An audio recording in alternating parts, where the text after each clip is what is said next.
João 11, vamos ler do versículo 1 ao versículo de número 6. Diz assim a santa e inerrante palavra do nosso Deus.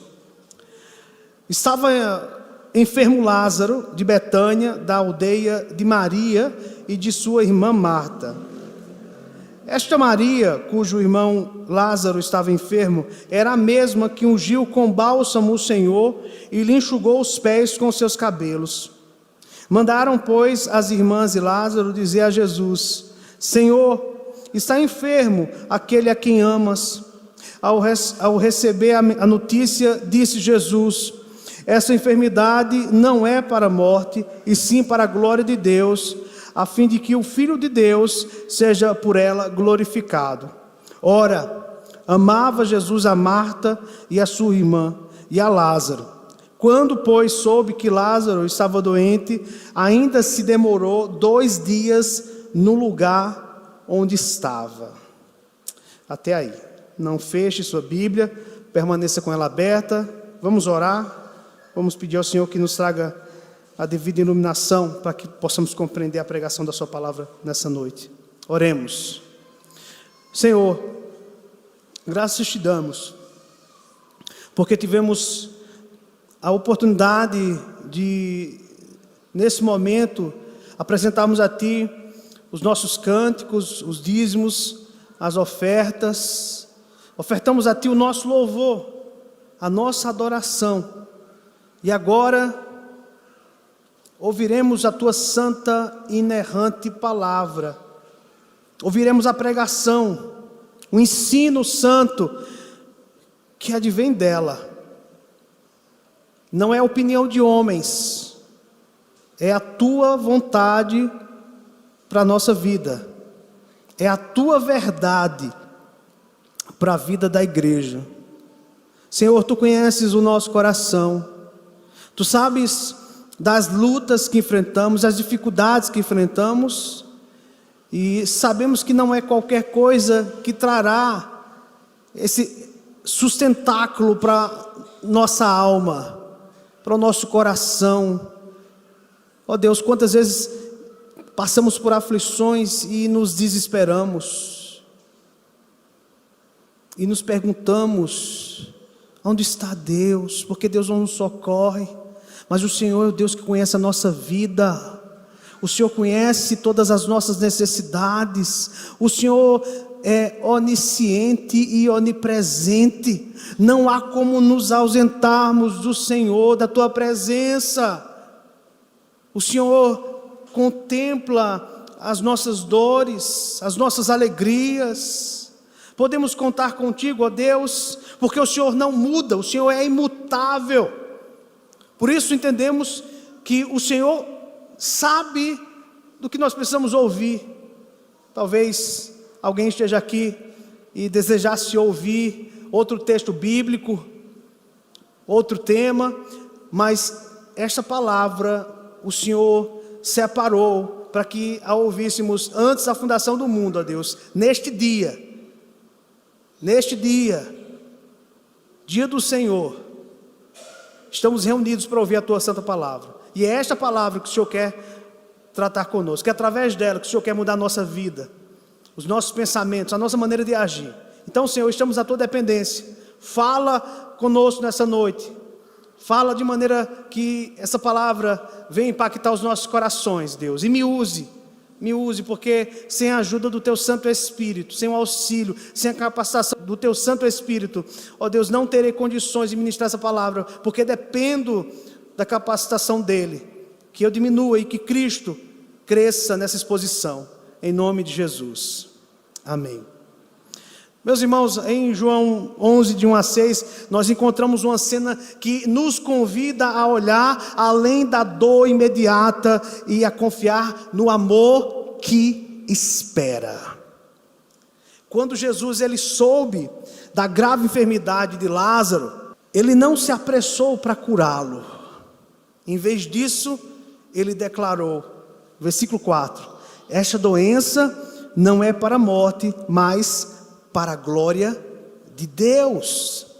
Este momento, meus irmãos, é revelador não apenas da natureza divina de Jesus, mas também da profundidade de sua amizade com Lázaro e com as suas duas irmãs, Marta e Maria.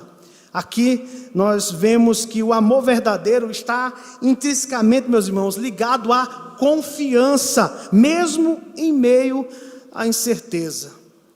E nós sabemos, biblicamente, que uma das maiores bênçãos da vida são os amigos. Jesus, irmãos, foi uma pessoa que valorizou profundamente a amizade. Os irmãos Lázaro, Maria e Marta, que residiam juntos na aldeia de Betânia, eram talvez os amigos mais próximos de Jesus. Esses amigos proporcionavam para Jesus um lar de conforto e de comunhão. Veja, queridos irmãos, ao optar por esperar antes de intervir na situação de Lázaro, Jesus, ele não apenas expressou seu amor de maneira singular, mas também buscou edificar a fé dos seus amigos antes de enfrentar a cruz. Assim, nós somos lembrados de que mesmo nas aparentes demoras de Deus, há um amor que espera e que nos prepara para o que está por vir.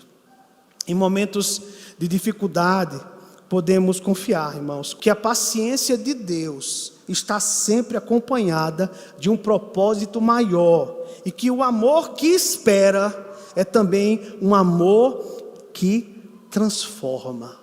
Irmãos, esse é o tema do nosso sermão, o amor que espera, a providência de Deus no tempo certo. Nós veremos essas verdades aqui, ou melhor, essa verdade do amor que espera, olhando para esse texto, mas olhando especificamente para essas pessoas que faziam parte dessa família que Jesus amava. Veja, em primeiro lugar, nós temos aqui uma família amada pelo Senhor e transformada pelo Senhor. Essa família é mencionada nos 4 evangelhos, e esses personagens eram pessoalmente, como nós falamos, pessoas muito próximas de Jesus. Nós não sabemos como eles se conheceram, ou há quanto tempo Jesus conhecia eles. O que nós aprendemos, irmãos, é a diferença que Jesus fez na vida de Lázaro, de Marta e de Maria. O texto diz que esses irmãos, Lázaro, Marta e Maria, viviam em Betânia, uma aldeia que ficava situada a cerca de 3 quilômetros de Jerusalém. Betânia é mencionada várias vezes no Novo Testamento, especialmente nos evangelhos de João e Lucas. E essa aldeia, ela é conhecida por ser então o lar dessa família que teve um papel significativo na vida do Senhor Jesus. Então eu queria que, em primeiro lugar, olhemos por um instante aqui para esses 3 personagens. Primeiro, olhemos para Lázaro, que se tornou famoso pelo milagre que está registrado aqui neste capítulo de número 11. Veja, meus irmãos, embora nenhum dos evangelhos mencione as palavras de Lázaro, a fala de Lázaro, pode ter sido, meus irmãos, este homem, uma pessoa muito quieta, pacata, discreta. Muitas vezes pessoas discretas ou quietas acreditam que fazem pouca diferença, mas Lázaro nos mostra o contrário disso, meus irmãos. Cada um de nós deve saber como compartilhar sobre Jesus com outras pessoas.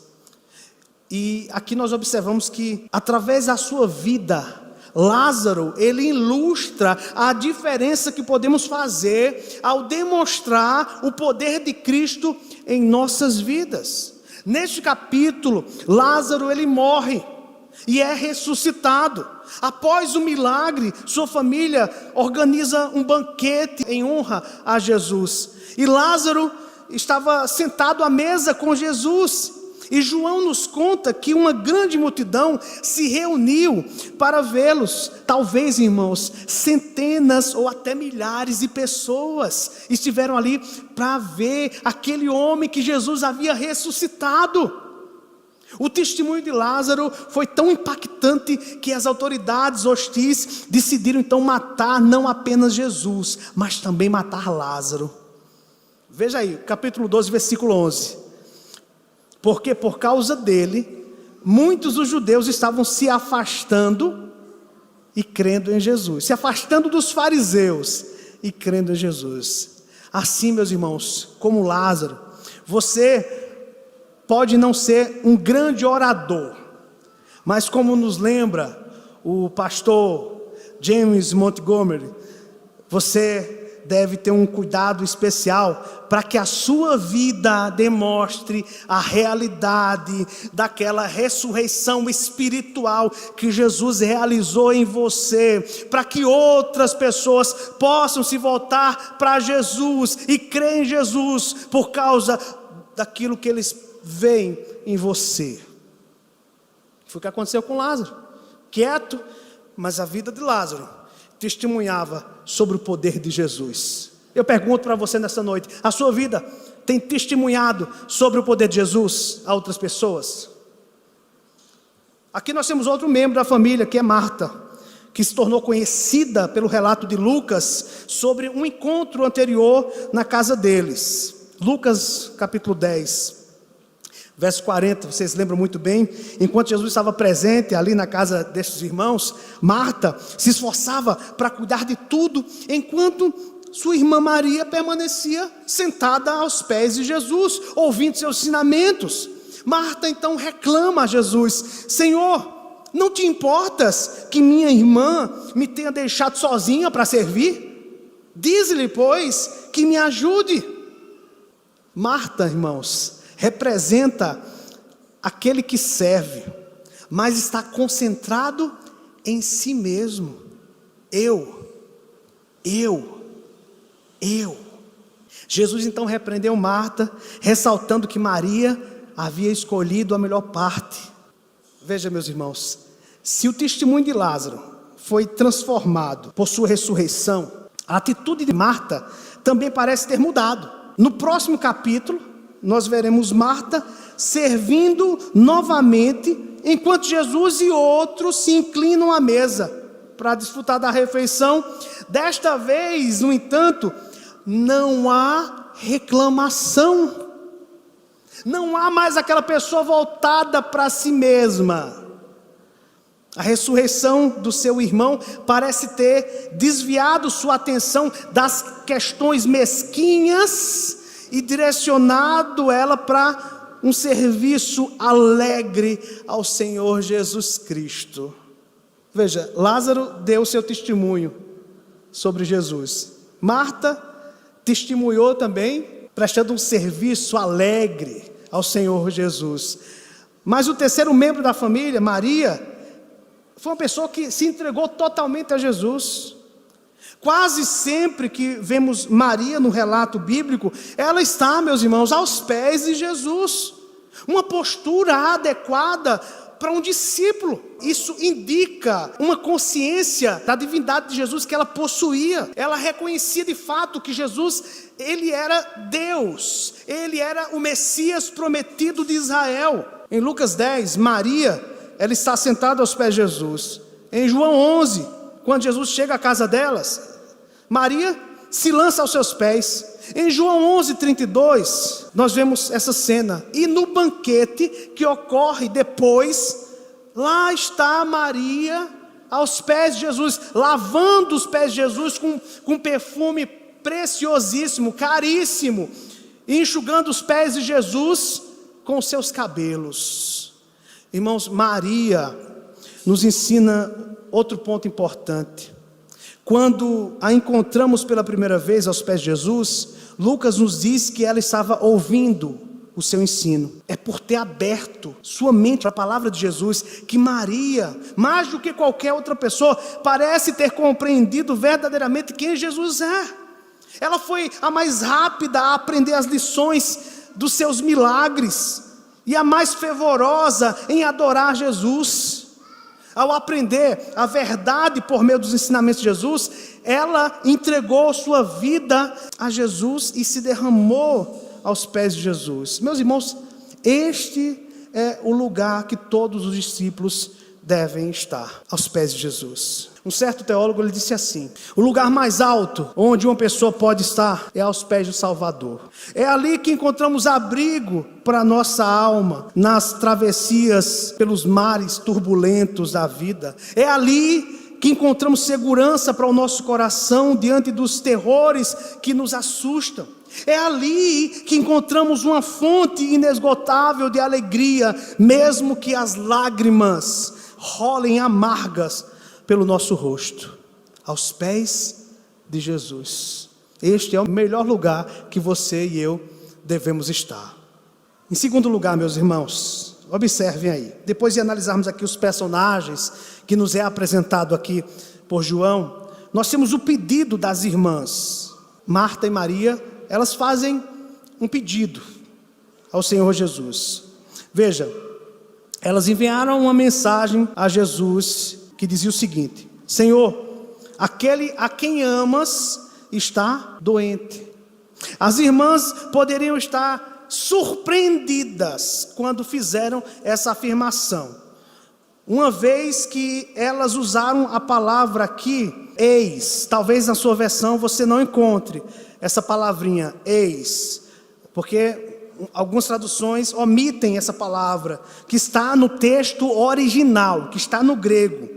Então a frase seria mais ou menos assim: Senhor, eis que aquele que amas está doente. Parece que Marta e Maria estão surpresas com a doença de Lázaro. Aquele que o Senhor ama está doente. Será que isso poderia acontecer?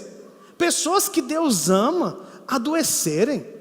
Pessoas que são amadas por Jesus passarem pelo vale da sombra da morte. Pessoas que amam Jesus, que são amadas por Jesus, passarem por dificuldade. Meus irmãos, até mesmo aqueles que estão muito próximos de Jesus enfrentam as intempéries da vida.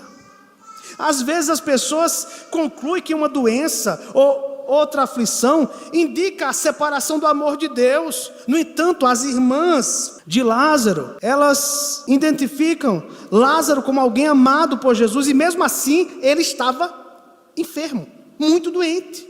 E aqui, meus irmãos, eu quero citar o que Spurgeon, ele comentou sobre isso. Veja, escutem o que ele comenta sobre essa passagem. Ele disse assim: o amor de Jesus não nos separa das necessidades comuns e das enfermidades da vida humana.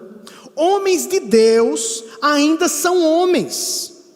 A aliança da graça não é uma carta de isenção dos problemas da vida. Significa dizer, meus irmãos, que os cristãos são como todas as outras pessoas nesse mundo. Vão passar por tribulação, vão passar por lutas, por aflição. Jesus disse: tem de bom ânimo. Mas lembre-se que vocês vão passar por provações. Mas, veja, há uma coisa que nos diferencia das outras pessoas que estão no mundo. Sabe o que é? A oração. O privilégio da oração. Irmãos, orar envolve mais do que apenas fazer pedidos ao Senhor. Inclui adoração, inclui confissão, inclui agradecimento. Quando se trata de pedir algo ao Senhor, o exemplo de Maria e Marta nos traz, irmãos, 3 lições importantes sobre a oração. Em primeiro lugar, veja, estas irmãs, elas apresentam a sua necessidade ao Senhor. É assim que nós fazemos, né? Nós apresentamos ao Senhor as nossas necessidades e fazemos isso em oração. Essas mulheres simplesmente levaram o problema a Jesus, assim como devemos fazer quando oramos ao Senhor. Na oração, lançamos nossos cuidados e o que nos aflige diante de Deus. É assim, meus irmãos, que essas mulheres agem. Elas colocam sua aflição diante de Jesus e buscam alívio nele. Esse é o grande conforto que qualquer crente pode e deve buscar em tempos de ansiedade. Como ensina o Salmo 46, versículo 1. O que é que ensina o Salmo 46, versículo 1? Vocês podem recitar comigo? Juntos? Deus é o nosso refúgio e fortaleza, socorro bem presente nas tribulações. Embora João não mencione quem enviou essa mensagem aqui, o que fica claro é que ao enviar essa mensagem a Jesus, essas mulheres ficaram em paz. Apresentar esse pedido a Jesus trouxe paz ao coração de Marta e Maria. Sem dúvida, elas estavam fazendo tudo o que podiam para o seu irmão. Um médico provavelmente estava lá, com as irmãs ao seu lado. Mas não estamos fazendo tudo o que podemos até orarmos ao Senhor.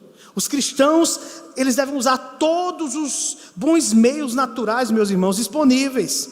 Em caso de doença, devemos buscar o melhor médico. Quando você precisa de emprego, você tem que deixar o seu currículo em vários lugares apropriados. Em problemas legais, nós devemos contratar o melhor advogado. Em todas as nossas ações, nunca devemos esquecer que o melhor e mais capaz e mais sábio ajudador está no céu, à direita de Deus Pai Todo-Poderoso. Como o próprio Jó, aflito, ele entendeu. Qual foi a ação de Jó no momento de aflição, quando perdeu seus filhos? Foi se ajoelhar e adorar. Veja o que diz a mensagem: aquele a quem amas. Elas não apelaram a Jesus com base no amor delas. Elas não apelaram a Jesus com base no amor de Lázaro por Jesus, mas elas apelaram a Jesus com base no amor de Jesus por ele. Não que elas não amassem Jesus, porque elas amavam, mas sabiam que o amor delas por Jesus nunca seria uma base adequada para fazer aquele pedido. Porque, meus irmãos, de fato, este é o único fundamento que qualquer um de nós pode ter ao se aproximar do Todo-Poderoso. Nos aproximamos dele com base no amor dele por nós. Esse princípio, meus irmãos, se aplica a todas as áreas da salvação. João diz que Deus enviou o seu Filho ao mundo. Por quê? Porque o mundo o amava? Não, porque ele amou o mundo. Deus amou o mundo de tal maneira que deu o seu Filho unigênito. Você vai para 1 João 4,10. João diz: nisto consiste o amor, não em que nós tenhamos amado a Deus, mas em que Ele nos amou e enviou o seu Filho como propiciação pelos nossos pecados. Até mesmo, meus irmãos, nosso amor por Deus provém do amor dele por nós. João escreve também, 1 João 4,19: nós o amamos porque ele nos amou primeiro. Nosso amor por ele é insignificante diante da grandiosidade do seu amor por nós, que jamais poderá ser plenamente expresso em palavras, meus irmãos. Eu posso dizer para vocês essa noite que compreender essa verdade nos dará grande encorajamento em nossas orações, porque às vezes sentimos a distância de Deus, não devido a Deus, mas devido à frieza dos nossos corações e à inconsistência de nossas ações. Não é Deus que vai ficar distante, somos nós que ficamos distantes de Deus. No entanto, nossas orações não são apresentadas em nosso próprio mérito, mas em nome de Jesus, fundamentadas na obra redentora de Jesus. E elas são aceitas por Deus, porque Deus, Ele nos ama. Um amor que Ele demonstrou de forma definitiva quando Ele entregou o seu Filho para morrer na cruz pelos nossos pecados. Em terceiro lugar, após apresentarem sua necessidade ao Senhor, as irmãs e Lázaro deixaram a resposta nas mãos de Jesus. Embora o que desejassem estivesse implícito, elas queriam ver o irmão curado, elas queriam que Jesus saísse de onde ele estava, do outro lado do Jordão, e fosse imediatamente ao encontro do seu amigo, porque foi isso que elas falaram: Senhor, aquele a quem amas está doente. Elas conheciam Jesus, irmãos, o suficiente para não sobrecarregá-lo com conselhos ou reclamações. Elas não fizeram isso. Jesus, faça assim, venha logo. Não. Em vez disso, o que é que essas irmãs fizeram? Essas irmãs, elas confiaram inteiramente, colocando a questão nas mãos amorosas de Jesus, deixando esse pedido sob os cuidados amorosos de Jesus. Então, irmãos, aqui veja, nós temos uma aplicação prática para a nossa vida. Assim como Marta e Maria, nós devemos aprender a entregar nossas ansiedades, nossas dores, nossos sofrimentos nas mãos de Jesus, e devemos confiar no que Ele fará, porque, meus irmãos, Ele sabe o que é melhor para mim e para você. O problema é que muitas vezes nós queremos que Deus haja da maneira como nós queremos, como nós desejamos. Tem que ser assim, Senhor, faça assim. Mas essas irmãs, elas nos ensinam, meus irmãos, aqui, com essa atitude, de que o melhor fazer, quando nós oramos, é entregar os nossos problemas ao Senhor Jesus, e deixar que Ele faça de acordo com a sua vontade. Porque, meus irmãos, vejam, quanto mais conhecemos a Deus, em sua santidade, em seu poder, em sua sabedoria, em seu amor, mais faremos o mesmo. O Deus que já nos enviou, o que há de melhor em seu Filho, certamente Ele fará com que todas as coisas cooperem para o bem daqueles que o amam. Amém, irmãos? Agora, irmãos, nós temos a resposta de Jesus: o amor que espera.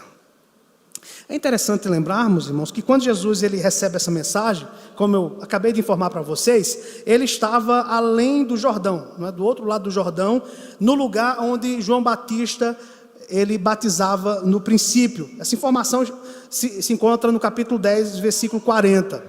Então, a resposta de Jesus a essa mensagem de Marta e Maria sobre a doença de Lázaro, que nós não sabemos que doença era essa, mas observe, meus irmãos, que a resposta de Jesus a essa mensagem de Marta e Maria sobre a doença de Lázaro é um dos exemplos mais claros de como Deus lida com as nossas orações. E eu queria que vocês prestassem bem atenção nesse detalhe aqui do texto. Veja, a primeira coisa que a resposta de Jesus revela é sua perspectiva sobre nossas provações. Ao receber a notícia, o que é que Jesus disse? Esta enfermidade não é para a morte. À primeira vista, a declaração de Jesus pode parecer confusa e até levantar questionamentos sobre sua autoridade, pois Lázaro de fato morreu devido àquela enfermidade. Apenas 2 dias após receber a notícia, Jesus então informou aos seus discípulos que Lázaro já havia morrido. Aqui surge uma pergunta: como então poderia Jesus dizer que a doença não era para a morte? A resposta está no conhecimento e no plano de Jesus. Ele sabia tanto de sua capacidade quanto de sua intenção. Veja, meus irmãos, viajar até Betânia era o objetivo dele. Ele sabia que deveria ir para Betânia e ressuscitar Lázaro. Ele deveria demonstrar o seu poder sobre a morte e cumprir a promessa de ressurreição para todos os crentes. Ele tinha conhecimento disso. Para o Senhor, todas as aflições permitidas em nossa vida não conduzem à morte, mas à vida eterna. Há uma ressurreição prometida a cada crente, e até mesmo os nossos corpos serão ressuscitados em glória. Por isso, quando um crente morre, nossa resposta de fé é a seguinte: Isso não termina com a morte, mas com a ressurreição.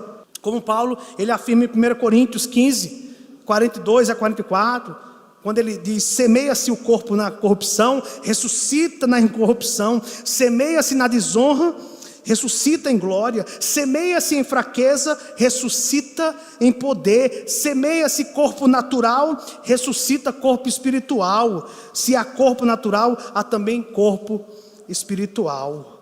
Irmãos, essa doutrina da ressurreição é uma fonte inestimável de conforto em meio às aflições e em meio ao vale da sombra da morte. Tudo termina em vida. Tudo termina em vida. Irmãos, esse princípio não se limita à morte física, mas também se aplica às outras provações que nós enfrentamos. Veja, nós podemos sofrer injustiça agora, mas Deus nos justificará no tempo certo. Podemos ser humilhados, mas Ele nos exaltará em glória no tempo certo. Podemos, irmãos, enfrentar pobreza e escassez, mas Cristo nos garante riquezas espirituais eternas. Mesmo em nossa solidão e tristeza, temos a certeza de que em Cristo não apenas desfrutamos de comunhão com Deus, mas também desfrutamos de comunhão com outros crentes, e essa comunhão traz alegria. Irmãos, vejam as palavras de Jesus aqui: essa enfermidade não é para a morte. Essas palavras aqui são uma promessa que podemos gravar não apenas nas lápides dos crentes, mas em cada provação que enfrentamos. Nós podemos dizer da mesma forma: essa enfermidade não é para a morte, esse problema não é para a morte, essa tribulação não é para a destruição, essa luta que eu estou enfrentando não me destruirá. A resposta de Jesus à enfermidade de Lázaro revela não apenas sua perspectiva sobre as dificuldades, mas também o seu plano de libertação. Este plano, meus irmãos, porém, frequentemente perturba os crentes, levando alguns a questionar o amor de Deus. Observem aí, em João 11, 5 e 6, vemos algo surpreendente. Ora, amava Jesus a Marta e a sua irmã e a Lázaro. Quando, pois, soube que Lázaro estava doente, ainda se demorou 2 dias no lugar onde ele estava. Que paradoxo! Jesus amava profundamente aqueles amigos, então ele esperou Lázaro morrer. Este relato, irmãos, nos ensina que o Senhor trabalha em nossas vidas de acordo com o seu tempo e propósito soberanos. Ele nos ama. Ele nos ama o suficiente para não simplesmente fazer o que nós pedimos. Eu vou repetir isso aqui para que você grave no seu coração. Ele nos ama o suficiente para não simplesmente fazer o que pedimos, mas o que realmente necessitamos, mesmo que não compreendamos naquele momento. E a Bíblia está repleta de exemplos desse princípio. José, por exemplo, meus irmãos, foi injustamente aprisionado. José clamou por libertação. José esperou anos, mas no tempo certo, de acordo com o plano maior de Deus, José foi libertado e colocado em uma posição de grande honra. Só então ele pôde olhar para trás e dizer a seus irmãos: vocês planejaram o mal contra mim, mas Deus transformou esse mal em bem. Assim como José entendeu o propósito no seu sofrimento, somos chamados, irmãos, a confiar, a depositarmos, irmãos, a nossa fé no plano de Deus para cada um de nós. As lutas que você enfrenta, elas foram decretadas por Deus antes da fundação do mundo. Todo sofrimento humano tem um propósito. Nem é sempre fácil de compreender. Deixa-me dar aqui mais alguns exemplos. Quando, por exemplo, uma criança morre nos braços de sua mãe, enquanto ela clama por socorro e a ambulância está apenas a 2 quarteirões, nos perguntamos se Deus se importa. Por que Deus deixou essa criança morrer? Quando um cristão é falsamente acusado e ele clama para que a verdade seja revelada, mas a vindicação só vem após a destruição de sua reputação. Aí nos perguntamos se Deus se importa. Deus se importa, sim. Provavelmente, meus irmãos, Marta e Maria enfrentaram sentimentos semelhantes. Elas devem ter ficado à porta, olhando constantemente, esperando ver Jesus vindo, correndo ao seu socorro, mas ele não veio. Em vez disso, ele esperou que a situação piorasse e que a morte de Lázaro ocorresse. Por quê? A resposta, irmãos, está nas transformações que Jesus planejava realizar por meio da morte de Lázaro, por meio do sofrimento daquela família. Lázaro seria uma testemunha viva do poder divino de Cristo, e para isso ele precisava ser ressuscitado dos mortos, ou seja, ele precisava sofrer, ele precisava passar por aquele período de muita dor e assim enfrentar a morte, mas depois Jesus ressuscitaria o seu amigo. Marta precisava ver seu coração transformado. Marta precisava aprender a confiar completamente em Jesus e deixar de lado qualquer ressentimento. Maria, por sua vez, tinha mais a aprender sobre o reino de Deus, lições profundas que só seriam compreendidas quando Lázaro saísse do túmulo. Nosso sofrimento tem um propósito, irmãos. A nossa vida tem um propósito. Tudo que enfrentamos na vida tem um propósito. Nós temos que confiar no Senhor. Ele sabe o que é o melhor para nós. Talvez você queira que algo aconteça hoje. Senhor, como eu quero que isso aconteça hoje. O Senhor diz: não, eu não vou deixar que isso aconteça hoje. Eu vou deixar que algumas coisas até piorem na sua vida, para que você possa receber o que você tanto pede.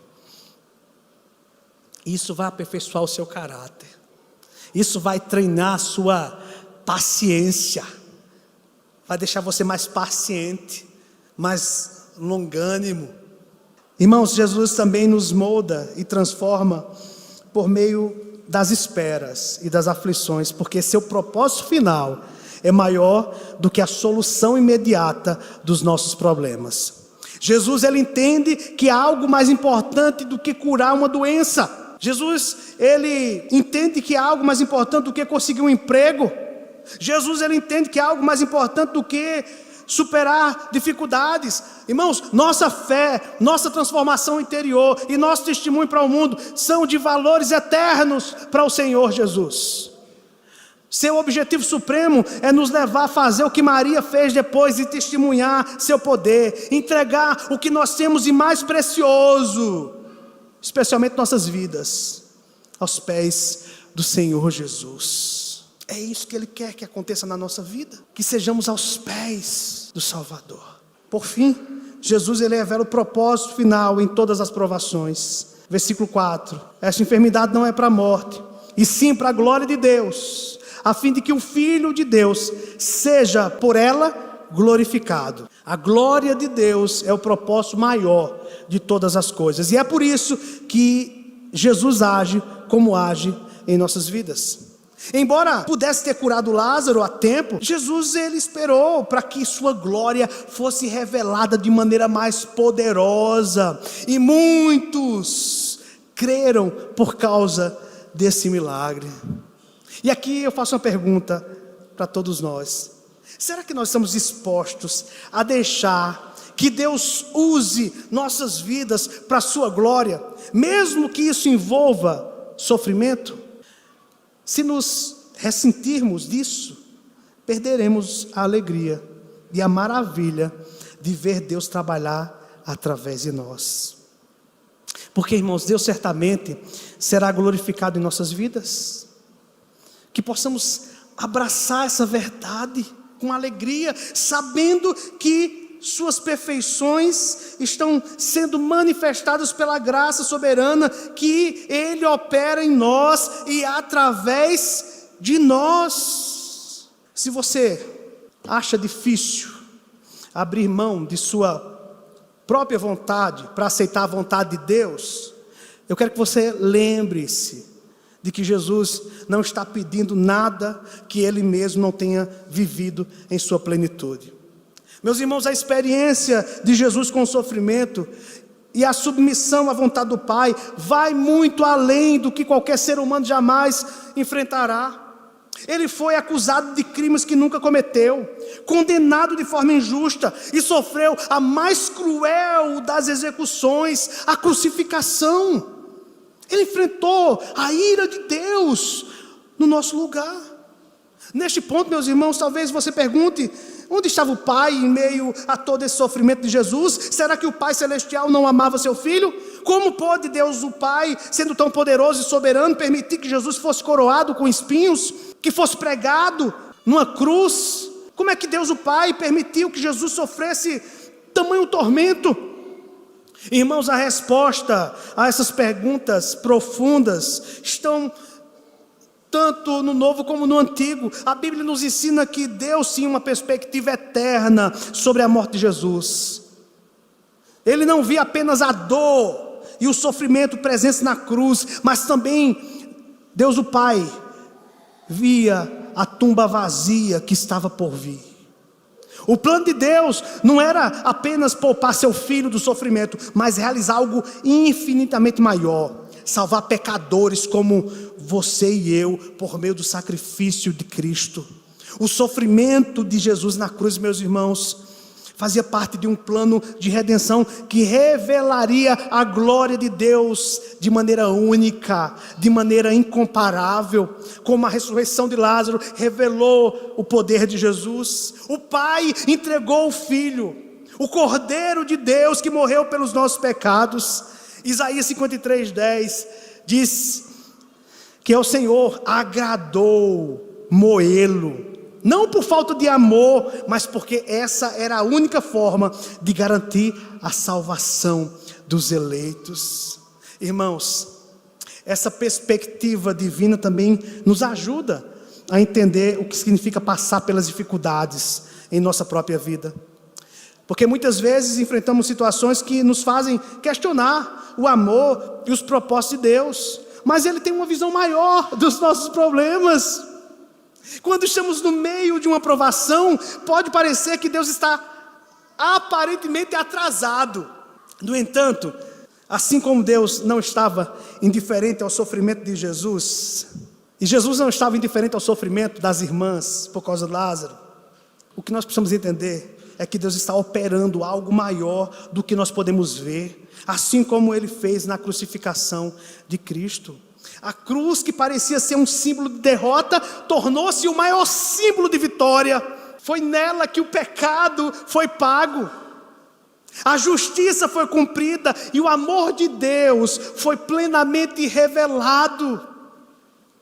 Até mesmo Jesus, irmãos, em sua humanidade, expressou a angústia desse momento ao clamar: Deus meu, por que me desamparastes? Esse clamor de Jesus não era um sinal de desespero sem fé, mas um reflexo de sua identificação com a condição humana, uma condição que muitas vezes nos leva a sentir o abandono e o sofrimento de forma intensa. Mas Jesus não parou por aí, Ele confiou no plano de Deus até o fim, e em seu último suspiro Ele orou: Pai, em tuas mãos entrego o meu espírito. Isso, sabe o que é, meus irmãos? Isso é fé absoluta. Confiar em Deus, mesmo quando tudo ao redor parece perdido. O que é que isso significa para nós? Assim como Jesus, irmãos, que passou pela morte para trazer vida, ser cristão também envolve morrer, mas não apenas fisicamente. Somos chamados a morrer para o pecado, somos chamados para morrer para as vaidades e para os prazeres temporários deste mundo, e até mesmo para os nossos próprios sonhos e ambições egoístas. Jesus disse: quem quiser salvar a sua vida a perderá, mas quem perder a sua vida por minha causa a encontrará. Esta é uma das verdades centrais do Evangelho. A verdadeira vida só é encontrada por meio da morte. Isso significa que ao entregarmos nossas vontades e desejos a Deus, abrimos mão de controlar nossa própria vida para permitir que Ele nos guie de acordo com seus planos eternos. Eu sei que pode parecer uma perda inicialmente, mas é na verdade um caminho para a vida abundante. No entanto, essa vida não vem sem sofrimento, irmãos. E o próprio Jesus, Ele é o maior exemplo disso. Ele não foi poupado da dor, mas por meio dela trouxe salvação a todos os eleitos. O apóstolo Paulo também, ele afirmou que morremos com Cristo para também vivermos para Ele. Para os cristãos, irmãos, a morte em todas as suas formas nunca é o fim. Nunca é o fim. Quer seja a morte física, quer seja morrer para o pecado, a renúncia do pecado, ou entregar os nossos desejos e vontades a Deus. Dizer: Senhor, faz a tua vontade na minha vida e não a minha. Sabe qual vai ser o resultado disso? Quando você fala assim, o resultado vai ser vida. Sempre vai ser vida. Vida eterna, vida em Cristo, vida transformada, nunca morte, quando você age dessa forma.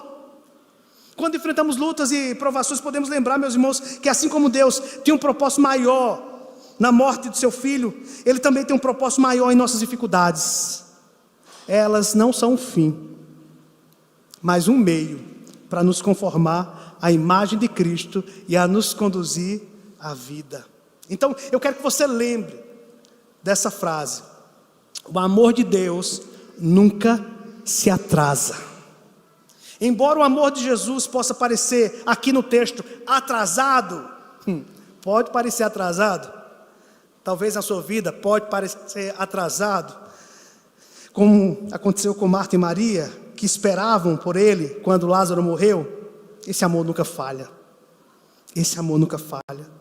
No caso de Lázaro, Jesus esperou não por falta de compaixão, mas porque sabia que algo maior estava por vir: a ressurreição de Lázaro e a manifestação do poder de Deus.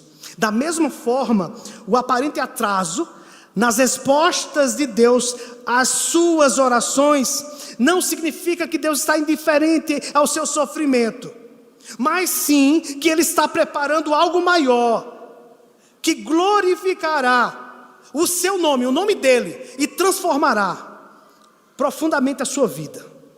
O amor de Jesus, irmãos, por nós é infalível. O amor de Jesus por nós é eterno. Às vezes Ele permite que enfrentamos a morte, não é? A morte não física, mas a morte de um sonho, a morte de um relacionamento, até mesmo a morte literal. Mas tudo isso, irmãos, é para que possamos experimentar uma ressurreição mais gloriosa. No fim, o que parece ser uma perda se revela como um grande ganho, como disse Paulo em Romanos 8:18. Os sofrimentos do tempo presente não podem ser comparados com a glória que em nós será revelada. Queridos irmãos, Jesus, o vencedor da morte e nosso Salvador, nos assegura que cada sofrimento que enfrentamos culminará em vida. O amor de Cristo, nosso amigo fiel, que no passado, aqui, capítulo 11, Ele esperou, no caso de Lázaro, Ele estará sempre presente, sempre acessível, sempre disponível para nós, por toda a eternidade, irmãos. Aleluia! Nele nós podemos confiar. Nele nós podemos confiar, meus irmãos. Deposite toda a sua confiança nele. Mesmo que você não esteja entendendo o porquê dessas lutas, deposite a sua confiança nele. Não quero ensinar a ele como agir. Deixe que ele haja conforme a sua vontade soberana. Porque quando você entrega isso a ele, você deposita a sua confiança nele, pode ter certeza que o resultado não vai ser morte. O resultado será vida. Porque o amor dele não falha. O amor dele não falha. Aleluia.